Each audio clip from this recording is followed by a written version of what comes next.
The first patch of the new set is live, and in this video, I'll show you my tier list of the strongest comps, my own strategy for climbing on this patch, and then lastly, I'll cover how to play all the comps mentioned.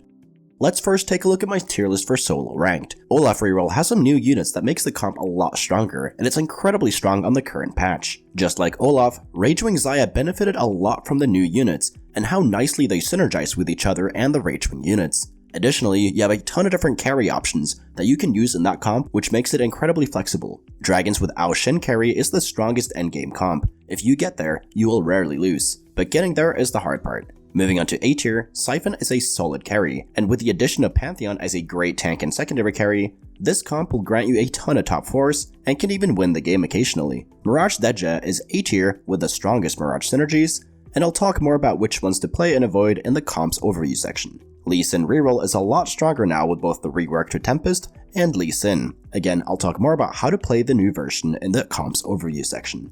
Astral Reroll is put in A tier, but this comp is very much a 1st or 8th comp. In other words, it's S tier or B tier depending on your opener, as you need a very specific opener to do well with the comp. Moving on to B tier, Darkflight Rengar is a decent comp, but it is reliant on hitting level 8 and also hitting Rengar 3-star to do well. This holds it back from being any higher than B tier. Graves and Nilah is overall a powerful comp, but it is very expensive to hit, and it also isn't as powerful as the other 4-cost carry comps like Xayah or Daeja.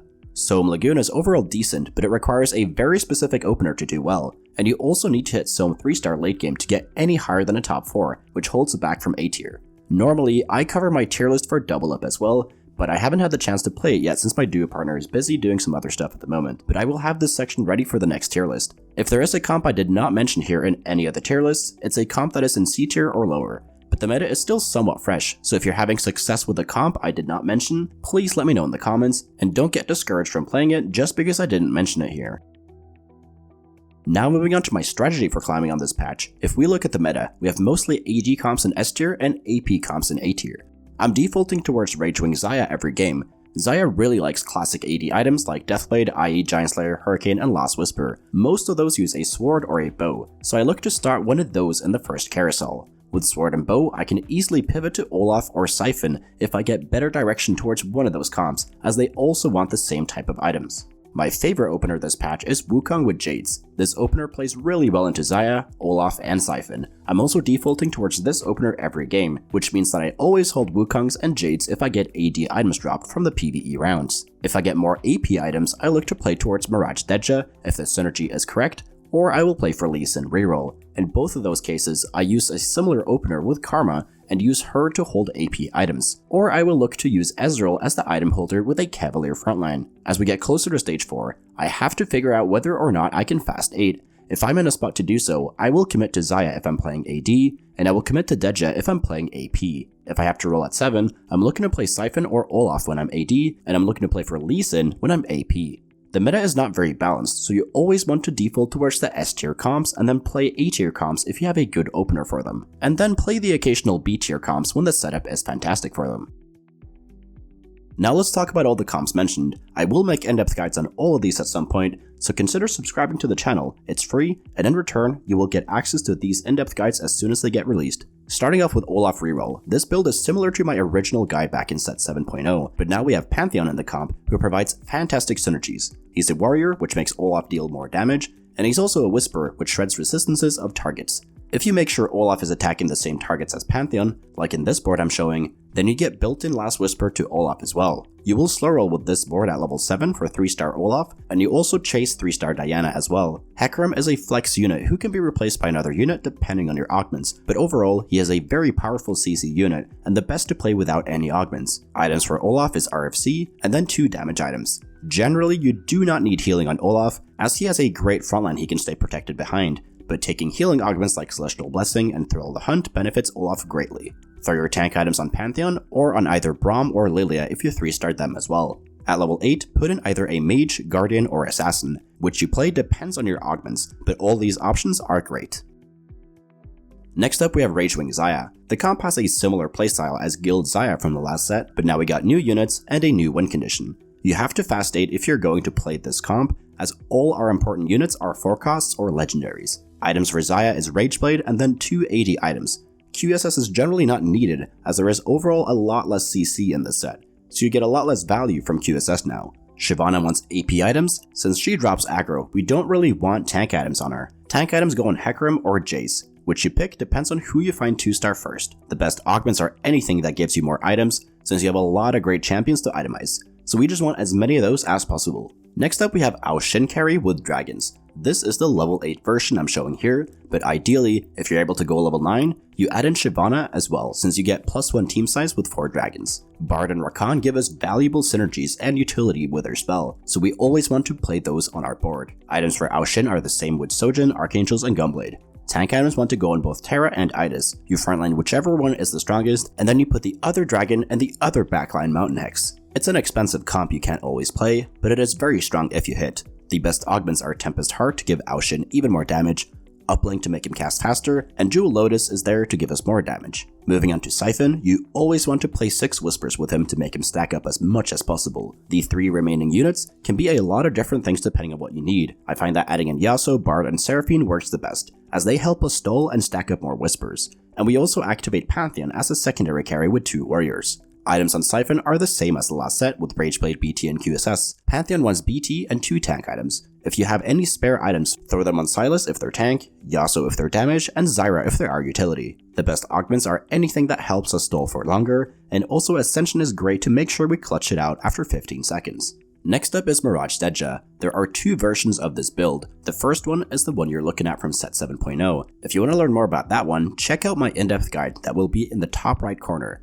The other version is new to set 7.5, as we can play multiple dragons now. We take out Yone and replace him with Leona, and we remove 2 Cavaliers to put in Idas. In this version, we put tank items on Idas instead. Also note that Nunu 3-star isn't really a win condition in this version, as we aren't stacking him with tank items, and we're running a lot less Cavaliers.